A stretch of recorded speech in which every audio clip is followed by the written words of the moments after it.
Cabinet সিদ্ধান্তগুলো শেষ হওয়ার পর অসমের মুখ্যমন্ত্রী হিমন্ত বিশ্ব শর্মার কথাগুলো আপনারা শুনুন। ভেঞ্চার স্কুলের প্রাদেশিকরণ সম্পর্কে কি বলেছেন? বৈঠক অনুষ্ঠিত হয়। তাতে আমি কেইটামান সিদ্ধান্ত লৈছো, আপোনালোকক মই কৈ যাব খুজিছো। প্ৰথম কথা, আমাৰ গুৱাহাটীত যিটো 5000 অডিটৰিয়ামৰ কাম চলি আছে আমাৰ জ্যোতি বিষ্ণু কলাক্ষেত্ৰ, তাৰ বাবে কেবিনেটে আজি 290 কোটি টকা মঞ্জুৰ কৰে আৰু এই অডিটৰিয়ামটো যাতে আগষ্ট মাহৰ ভিতৰত সম্পূৰ্ণ হয় তাৰ কাৰণে ব্যৱস্থা ল'বলৈ লোক নিৰ্মাণ বিভাগক নিৰ্দেশ দিয়ে। দ্বিতীয়তে, গুৱাহাটী হাইকোৰ্টৰ সন্মুখত যিটো 95 আসনযুক্ত circuit house, state guest house আৰু ষ্টেট কনভেনশ্যন চেণ্টাৰৰ কাম চলি আছে, সেই কামটো সম্পূৰ্ণ কৰিবলৈ কেবিনেটে 477 কোটি টকা অনুমোদন দিয়ে। আজি আমাৰ কেবিনেটত যোৰহাট আৰু ডিব্ৰুগড়ত 1 লাখ লিটাৰ প্ৰতিদিনে গাখীৰ সংশোধন আৰু প্ৰচেছ কৰিব পৰা দুটা মিল্ক প্ৰচেছ ইউনিট বা মিল্ক প্ৰচেছিং ইউনিট আৰম্ভ কৰিবৰ বাবে 150 কোটি টকা অনুমোদন দিয়ে। যোৰহাটৰ দুগ্ধ সংশোধন কেন্দ্ৰটোৰ বাবে 75 কোটি টকা আৰু ডিব্ৰুগড়ৰ দুগ্ধ সংশোধন কেন্দ্ৰটোৰ বাবে 75 কোটি টকাৰ কেবিনেটে অনুমোদন দিয়ে। অতিৰিক্তভাৱে কেবিনেটে ধেমাজি আৰু কাছাৰতো 1 লাখ লিটাৰ গাখীৰ সংশোধন কৰিব পৰা আৰু দুটা দুগ্ধ সংশোধন কেন্দ্ৰ বা মিল্ক প্ৰচেছিং চেণ্টাৰ বনাবৰ বাবে আমাৰ ডায়েৰী ডিপাৰ্টমেণ্টক নিৰ্দেশ দিয়ে আৰু এমাহৰ ভিতৰতে এই প্ৰজেক্ট দুটাও কেবিনেটত আনিবৰ কাৰণে নিৰ্দেশ দিয়ে। কেবিনেটে গাখীৰ উৎপাদনৰ লগত জড়িত যিসমূহ কৃষক আছে আৰু যিসকল কৃষকে সমবায় সমিতিৰ জৰিয়তে গাখীৰ বিক্ৰী কৰে,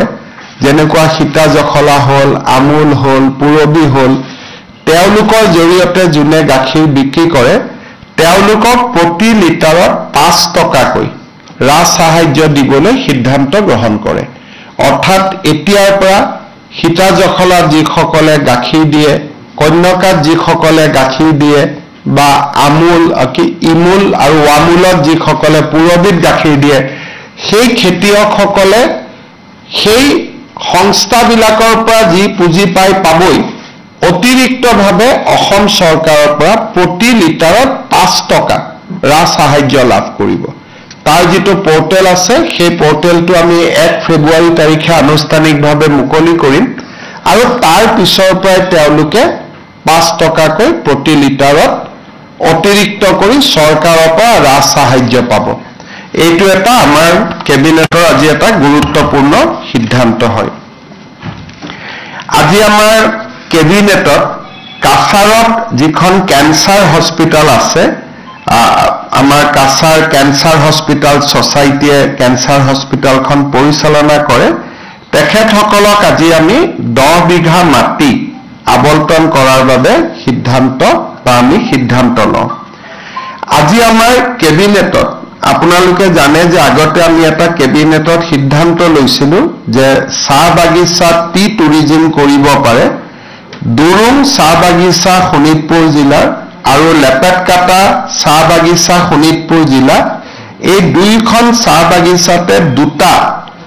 পৰ্যটন প্ৰকল্প স্থাপন কৰিবৰ বাবে কেবিনেটে অনুমোদন দিয়ে। আজি আমাৰ কেবিনেটত যিটো অইল পাম আমি খেতি কৰি আছো, এই অইল পাম ক্ৰপটোক আজি কেছ ক্ৰপ হিচাপে অনুমোদন দিয়ে। এতিয়াৰ পৰা অইল পাম যিসকলে খেতি কৰে তেওঁলোকে চৰকাৰৰ পৰা বিভিন্ন সহায় পাবৰ বাবে তেওঁলোকে সুবিধা পাব, যিহেতু আজি কেবিনেটে অইল পামক এটা ক্যাশ ক্ৰপ হিচাপে ডিক্লেয়াৰ কৰে। আজি আমাৰ কেবিনেটত আৰু এটা গুৰুত্বপূৰ্ণ সিদ্ধান্ত হয়। আপোনালোকে জানে যে আমাৰ চাহ বাগিচাসমূহত বহুত গছ থাকে আৰু ছেট ট্ৰি তেওঁলোকে কৰি গৈ থাকিব পাৰে আৰু বহুত ছেট ট্ৰি পৰিৱৰ্তন হয়, বহুত ছেট ট্ৰি নতুনকৈ লগায় আৰু ছেট ট্ৰিবিলাকৰ বিশেষ ব্যৱহাৰ নহৈছিল, যিসকল হালিয়ে পৰি যায়। এতিয়াৰ পৰা আমি এটা সিদ্ধান্ত লৈছো যে কোনোবা যদি চাহ বাগিচাই ফাৰ্নিচাৰ বনাব খোজে বৈধ সূত্ৰৰ পৰা কাঠ সংগ্ৰহ কৰি বা নিজৰো ছেট ট্ৰি ব্যৱহাৰ কৰি যদি ফাৰ্নিচাৰ উদ্যোগ কৰিব খোজে, চাহ বাগিচাত ফাৰ্নিচাৰ উদ্যোগ কৰিব পাৰে। আমাৰ লক্ষ্যটো হ'ল চাহ বাগিচাসমূহ যাতে আৰ্থিকভাৱে টনকিয়াল হয় আৰু তাৰো এটা পলিচি আজি কেবিনেটে অনুমোদন দিয়ে। আজি আমাৰ কেবিনেটে এটা ডাঙৰ সিদ্ধান্ত গ্ৰহণ কৰে। ডিব্ৰুগড় জিলাৰ দেওচালিত এখন প্ৰপ'জ ৰিজাৰ্ভ ফৰেষ্ট আছে, প্ৰস্তাৱিত বনভূমি। সেই প্ৰস্তাৱিত বনভূমিখনত বহুবিলাক মানুহে ইতিমধ্যে ঘৰ বাৰী বনাইছে আৰু গোটেই মানুহবোৰ আমাৰ খিলঞ্জীয়া মানুহ। সেইকাৰণে এই প্ৰস্তাৱিত বনভূমিখনক এতিয়াৰ পৰা আমি ৰাজহ গাঁৱলৈ ৰূপান্তৰ কৰিলো। অৰ্থাৎ প্ৰপ'জ ফৰেষ্ট ৰিজাৰ্ভ আছিল, প্ৰস্তাৱিত বনভূমি আছিলে। এই প্ৰস্তাৱিত বনভূমিখন ডিব্ৰুগড় জিলাৰ এতিয়া আমি ৰাজহ গাঁৱলৈ ৰূপান্তৰ কৰিলো। তাৰ ফলত আমাৰ বহু লোকে আমাৰ মাটি পট্টা পাবলৈ সুবিধা পাব। আজি আপোনালোকে জানে যে মিছন বসুন্ধৰাৰ আবেদনৰ তাৰিখ শেষ হৈছে। আমি এটা প্ৰায় 5 লাখ আবেদন ইতিমধ্যে আমালৈকে আহিছে। আমি এটা নতুন সিদ্ধান্ত লৈছো যে নামঘৰ বা মন্দিৰে যদি কিবা কাৰণত পৰ্টেলত আবেদন কৰিব পৰা নাই, তেওঁলোকে যদি মেনুৱেলতো আবেদন কৰে তেতিয়াহ'লেও তাক গ্ৰহণ কৰা হ'ব। আৰু মেনুৱেলত আবেদন দিয়াৰ সময় আমি এই মাহৰ 30 তাৰিখলৈকে আমি বঢ়াই দিছো। অকল ধৰ্মীয় উপাসনাৰ স্থলীসমূহৰ বাবে, স্কুল কলেজৰ বাবে, ৰাজহুৱা অনুষ্ঠানৰ বাবে তেওঁলোকে যিখিনিয়ে পৰ্টেলে আবেদন কৰিলে ঠিক আছে, কিন্তু যদি কোনোবাই পৰ্টেলত আবেদন কৰিব পৰা নাই বিভিন্ন অসুবিধাৰ বাবে, তেওঁলোকে মেনুৱেলিও আবেদন কৰিব পাৰিব। আৰু এইটো ব্যক্তিৰ ক্ষেত্ৰত প্ৰযোজ্য নহ'ব, অনলি ৰাজহুৱা অনুষ্ঠান, নামঘৰ, উপাসনাৰ থলী এওঁলোকে এতিয়াৰ পৰা আমাৰ মেনুৱেলিও তেওঁলোকে আবেদন কৰিব পাৰিব। আৰু সেই আবেদনৰ সময় 30 জানুৱাৰীলৈকে থাকিব, যাতে আমাৰ এটা প্ৰচেষ্টা আছে যে নামঘৰসমূহ, মন্দিৰসমূহৰ মাটিবিলাক যাতে এইবাৰ আমি যেনে তেনে এটা ম্যাদীকৰণ কৰিব পাৰোঁ। আজি আমাৰ কেবিনেটত আৰু এটা সিদ্ধান্ত হ'ল, আমাৰ আপোনালোকে জানে যে বিভিন্ন বজাৰ সমাৰবিলাকত আমি পঞ্চায়তে তাক অকশ্যন দিয়ে, একোজন মহলদাৰ নিযুক্ত হয় আৰু মহলদাৰজনে সৰু সৰু ব্যৱসায়ীসমূহৰ পৰা টকা সংগ্ৰহ কৰে, চৰকাৰক কিছু ৰয়েলটি দিয়ে আৰু কিছু নিজেও মুনাফা উপাৰ্জন কৰে। আজি আমি কেবিনেটৰ সিদ্ধান্ত লৈছো যে এতিয়াৰ পৰা কোনো মহলদাৰে শাক পাচলি তৰকাৰী বেপাৰীৰ পৰা টকা ল'ব নোৱাৰিব আৰু পাণ তামোলৰ বেপাৰীৰ পৰা তেওঁলোকে টকা সংগ্ৰহ কৰিব নোৱাৰিব। যেনেকৈ বেলতলা বজাৰ যদি কোনোবাই শাক পাচলি লৈ আহে বা তামোল বিক্ৰী কৰে, তামোল চালি বিক্ৰী কৰে, তামোল পাণ, এই 2 শ্ৰেণীৰ ব্যৱসায়ীয়ে এতিয়াৰ পৰা কোনো বজাৰত তেওঁলোকে পইচা দিব নালাগে। তেওঁলোকে তাত বিনামূলীয়াকৈ তেওঁলোকে এই বিক্ৰী কৰিব পাৰিব। তেওঁলোকে মহলদাৰক টকা পইচা দিব নালাগে। আৰু আমাৰ ইয়াৰ ফলত আমাৰ সৰু শাক পাচলি বিক্ৰীকৰ্তা বা তামোল পাণ বিক্ৰী কৰা সৰু সৰু যিখিনি ক্ষুদ্ৰ ব্যৱসায়ী আছে, তেওঁলোক যথেষ্ট পৰিমাণে লাভান্বিত হ'ব। শেষৰ সিদ্ধান্তটো হ'ল যে আমাৰ যেতিয়া আমি বিদ্যালয়সমূহ প্ৰাদেশিকৰণ কৰিছিলোঁ বহুত ক্ষেত্ৰত আমাৰ হাতত অভিযোগ আহে যে 2006 চনৰ আগৰ প্ৰাদেশিকিত কিছু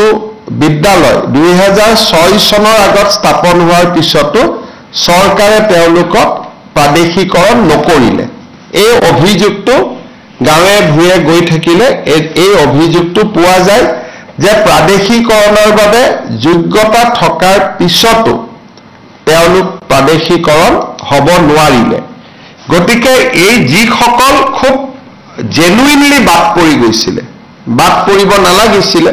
হয়তো অফিচাৰসকলে চাওঁতে কিবা দেখা নাপালে বা কিবা কাগজ এখন দুখন কিবা কাগজ নাছিলে হয়তো তেওঁলোকৰ প্ৰস্তাৱিত যিটো ষ্টুডেণ্ট লাগিছিলে 2000 আমি লাষ্ট প্ৰভিন্সিয়েলাইজ 2019 চনত কৰিছিলোঁ তেতিয়া হয়তো ছাত্ৰৰ সংখ্যাটো নাছিলে কিন্তু এতিয়া ছাত্ৰৰ সংখ্যাটো হৈ গ'ল গতিকে তেওঁলোক তেতিয়া যোগ্য নাছিলে কিন্তু পৰৱৰ্তী সময়ত হয়তো যোগ্যতা অৰ্জন কৰিলে গতিকে তেনেকুৱা বহুত শিক্ষক শিক্ষয়িত্ৰীক আমি লগ পাই থাকো আজি আমি এটা কেবিনেট সাব কমিটি কৰি দিছো মন্ত্ৰী ৰনোজ পেগু মন্ত্ৰী কেশৱ মহন্ত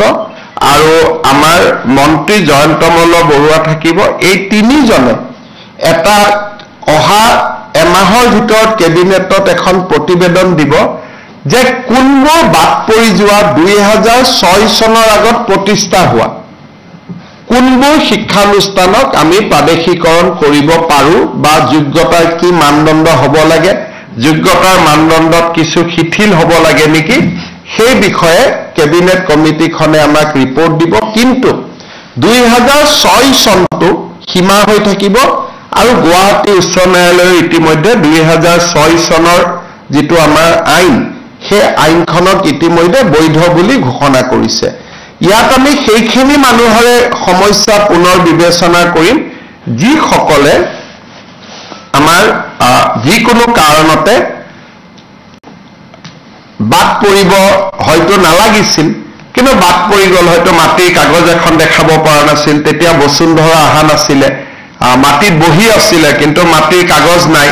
হয়তো ডিপাৰ্টমেণ্টত গৈছে ডিপাৰ্টমেণ্টত কিবা কাৰণত মিষ্টেক হৈ গৈছিলে 20 জন ছাত্ৰ লাগে 19 জন ছাত্ৰ আছিল এতিয়া ছাত্ৰৰ সংখ্যা 20 জন পাৰ হৈ গ'ল এই জেনুইনলি বাদ পৰি যোৱা কিছু শিক্ষানুষ্ঠানৰ সমস্যাখিনি চাবৰ কাৰণে আমি এটা এই কেবিনেট কমিটিখন কৰি দিছো যাতে আমি এইটো ক্ষেত্ৰত আগবাঢ়িব পাৰো তৃতীয়তে আমি আৰু এটা আমাৰ লগত বহু দিনৰ পৰা সমস্যা আছিল যে আমাৰ অংগনবাদী সহায়িকা কৰ্মীসকলে আশা কৰ্মীসকলে আৰু মধ্যাহ্ন ভোজনৰ ৰান্ধনীসমূহে কিছু তেওঁলোকে বেতন বঢ়াবৰ কাৰণে বিভিন্ন সময়ত চৰকাৰৰ ওচৰত দাবী জনাই আহিছে কিন্তু আমাৰ হাততো ইমান টকা পইচা নাই যে তেওঁলোকৰ দাবীসমূহ আমি পোনছাতে গ্ৰহণ কৰিব পাৰো আমাৰ বিত্ত মন্ত্ৰী অজন্তা নেওগ মন্ত্ৰী পীযুষ হাজৰিকা আৰু মন্ত্ৰী অশোক সিংঘাল এই যিখিনি আমাৰ ডিপাৰ্টমেণ্ট ইয়াত ইনভলভ হৈ আছে এই তেওঁলোকক লৈ আমি এখন সৰু কমিটি কৰি দিছো যাতে বাজেটৰ সময়ত বা বাজেটৰ পিছত উপযুক্ত সময়ত মধ্যাহ্ন ভোজনৰ কৰ্মী আশা কৰ্মী আৰু অংগনবাদী কৰ্মী সহায়িকা সকলক আমি কি সহায় কৰিব পাৰো তেওঁলোকে যিমান খুজিছে আমিতো সিমান কৰিব নোৱাৰো কিন্তু কি সহায় কৰিব পাৰো তাৰ বিষয়ে তেওঁলোকে বিবেচনা কৰি চৰকাৰক এটা প্ৰস্তাৱ আগবঢ়াব আজি কেবিনেটত মূলতঃ এইকেইটাই সিদ্ধান্ত হ'ল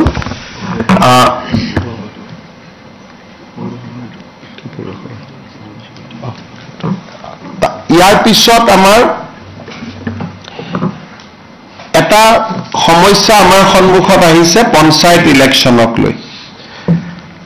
আজি যদি আমি পঞ্চায়ত ইলেকশ্যন ঘোষণা কৰো আমাক এমাহ সময় লাগে পঞ্চায়ত পাতিবৰ কাৰণে আৰু আজি আমি 10 জানুৱাৰীত আজি গধূলিলৈকে এতিয়া আমি বহি আছো গোটেই কেবিনেটখনে যে উচ্চ ন্যায়ালয়ৰ যিগৰাকী ন্যায়াধীশ মহামান্য তেখেতে কোৰ্টত আজি ঘোষণা কৰিছিলে যে আজিৰ ভিতৰত তেওঁ জাজমেন্টটো দিব কিন্তু এতিয়ালৈকে আমি বহি আছো জাজমেন্টটো অহা নাই গোটেই কেবিনেটখনে ইনফেক্ট 3 ঘণ্টা সময় আমি বহি আছিলো যে জাজমেন্টটো আহিব অলপ পিছত আহিব এতিয়া আহিব এনেকৈ আমি অপেক্ষা কৰি আছো ইনফেক্ট দিনৰ 2টা বজাৰ পৰা আমি অপেক্ষা কৰি আছিলো সাধাৰণতে চৰকাৰসমূহে পঞ্চায়ত পাতিব নোখোজে যে আমি পঞ্চায়ত নাপাতো ইমান ইলেকশ্যনত আমি ৰিস্ক নলওঁ বিশেষকৈ বিধানসভা নিৰ্বাচনৰ আগে আগে কোনো চৰকাৰে পঞ্চায়ত পাতিব নোখোজে আমি পঞ্চায়ত পাতিবৰ কাৰণে উদ্গ্ৰীৱ হৈ বহি আছো কিন্তু এই পৰ্যন্ত মই অলপ আগতে মহাঅধিবক্তা দেৱজিৎ শইকীয়াক টেলিফোন কৰিছিলো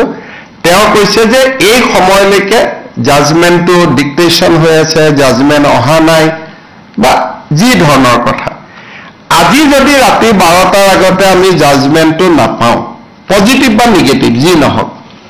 তেতিয়াহ'লে আমি পঞ্চায়ত ইলেকশ্যনটো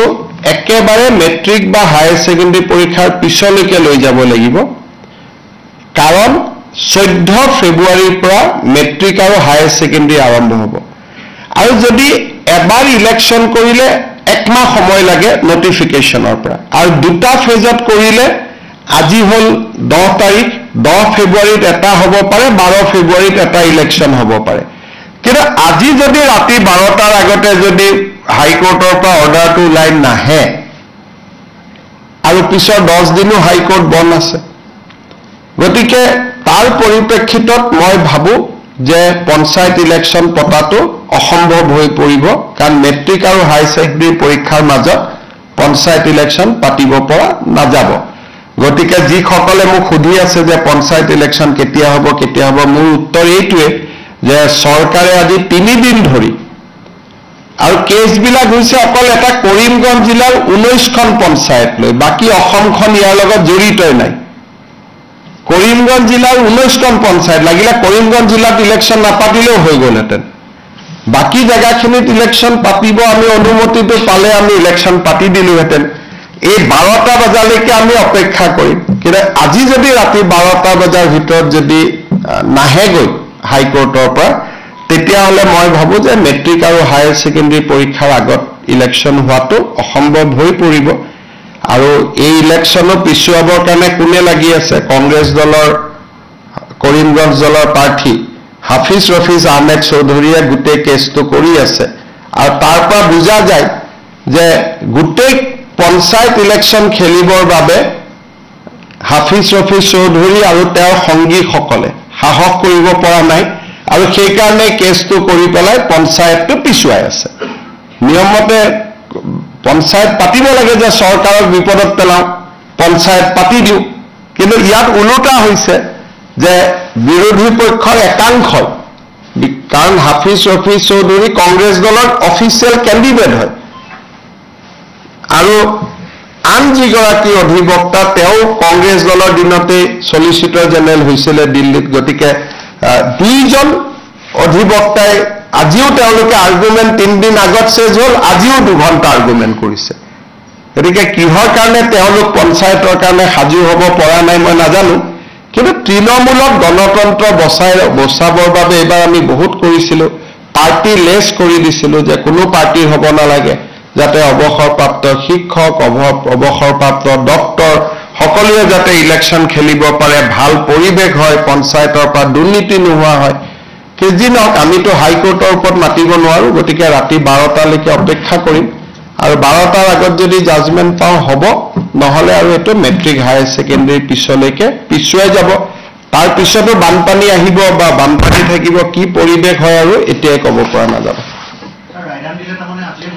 আজি যদি 12টালৈকে মই ইলেকশ্যন কমিশনকো ৰিকুৱেষ্ট কৰিছো যে আপুনি বহি থাকক আমিও বহি আছো কাৰণ পুলিচৰ পৰা ক্লিয়াৰেন্স লাগিব কোনটো ফেজত কিমান ডিপ্লয়মেন্ট হ'ব ডিজিপিও বহি আছে চিফ সেক্ৰেটাৰীও বহি আছে আমিও বহি আছিলো যদি 12টাৰ আগত ৰায়দান হয় আমিতো কৰি দিম কাৰণ যিজন ন্যায়াধীশ মহাঅধিবক্তাই কোৱা মতে তেওঁ কোৰ্টত কৈ গ'ল যে মই চেম্বাৰত গৈ জাজমেন্টটো লিখি জাজমেন্টটো দিম কিন্তু এতিয়াতো 8:45 হ'ল জাজমেন্টটো আমি হাতত পোৱা নাই যদি 12টাৰ আগত জাজমেন্ট হয় তেতিয়ালে হ'ব যদি 12টাৰ আগত জাজমেন্ট নহয় উচ্চ ন্যায়ালয়ৰ বিপক্ষেতো আৰু আমি যাব নোৱাৰো গতিকে তাৰ পিছত যদি জাজমেন্ট ভাল বেয়া হয় তাৰ পিছত এপিল কৰা বা প্ৰয়োজন সাপেক্ষে সুপ্ৰিম কোৰ্টলৈকে যোৱা এটা লিগেল সিস্টেমত আমি সোমাই যাব লাগিব ভাল হলেতো কতো যাব নালাগে বেয়া হলে আকৌ ডিভিজন বেঞ্চ সুপ্ৰিম কোৰ্ট এটা দীঘলীয়া প্ৰক্ৰিয়া এটাত আমি সোমাই যাব লাগিব অসম চৰকাৰে বিচাৰিছিল যাতে যিখিনি বিবাদিত জিলা আছে সেইখিনি আমিতো কৈছিলো যে যদি 19খন পঞ্চায়তৰ কথা 19খন পঞ্চায়ত বা সেই জিলাখনকে কমপ্লিট বাদ দিয়ক আমাৰ এডভোকেট জেনেৰেল তাত আৰ্গুমেন্টটো দিছে এতিয়া ন্যায়াধীশ গৰাকীয়ে কেনেকে জাজমেন্ট দিয়ে এতিয়াতো মই দেখা নাই জাজমেন্টটো দেখাৰ পিছতহে আমি অপিনিয়ন দিব পাৰিম ভাল বেয়া যিয়ে নহওক কিয় আমাৰ মতে নগলে তেতিয়াও কথা কিন্তু আমাৰ ফেভাৰতে যদি যায় আৰু জাজমেন্টটো কালি পাওঁ তেতিয়ালে ইলেকশ্যন নহব 12টাৰ আগতে পালেহে ইলেকশ্যন হ'ব নহলে মেট্ৰিক পৰীক্ষা হায়াৰ সেকেন্ডাৰী পৰীক্ষাৰ ইমান ওচৰত গৈ ইলেকশ্যন পাতিলে ছাত্ৰ ছাত্ৰীসকলে সমালোচনা কৰিব গতিকে যিসকলে মোক পঞ্চায়তৰ ওপৰত সুধি আছিলে এইখিনিকে মই জনালো হ'ব উমৰাংচুত যোৱা কালিৰ পৰা আমি ডি ৱাটাৰিং কৰি আছো যোৱা কালিৰ পৰা আজি 3 মিটাৰ পানী কমিছে 7 মিটাৰ কমিছে লাষ্ট কিন্তু পানী কিমান মিটাৰ আছিলে কৈছে 26.5 into divided into 26 মিটাৰ তাত পানী সোমাই আছে আৰু 4টা ওয়েলৰ মাজত ডিস্ট্ৰিবিউট হৈ আছে আৰু গোটেইকেইটা ওয়েল ইন্টাৰকানেক্টেড এতিয়া এই 4টা ওয়েলৰ পৰা পানী কমিলেহে তাত আমি কিবা মানে ফলাফল পাব পাৰো এতিয়া নাগপুৰৰ পৰা আজি এটা ডাঙৰ মেচিন আহিছে সেই মেচিনটোৱে যদি কালি ৰাতিপুৱাৰ পৰা কাম কৰে গধূলিলৈকে পানী শুকাই যাব কিন্তু যদি সেই মেচিনটোৱে কাম নকৰে আমাৰ নৰ্মেল পানী মেচিন দি হিচি থাকিলে আৰু 48 আৱাৰ্স আমাক লাগিব 9 গৰাকী সোমাই আছে এগৰাকী আমি শৰীৰ পাইছো বাকি 8টা ফ্যামিলি আহি আমাক ৰিপৰ্ট কৰিছে গতিকে টোটাল 9টা বুলিয়ে ধাৰণা কৰা হৈছে আৰু যদি কোনোবাৰ ফ্যামিলি নাই একেবাৰে অকলে আহিছে কোনো মিসিং ৰিপৰ্ট কৰা নাই লগ বন্ধু নাই সাধাৰণতে ফ্যামিলি নাথাকিলেও লগ বন্ধু থাকে গতিকে কোনেও এতিয়ালৈকে আমাৰ 9 জনৰ ওপৰত কোৱা নাই আৰু এজনৰ মৃত শৰীৰটো আমি ইতিমধ্যে পাইছো So it was an illegal coal mine that you have also found? It was a abandoned mine. It was not a illegal mine. This mine was legally operated by Assam Mineral Development Corporation till 3 years back. After 3 years, 3 বছৰ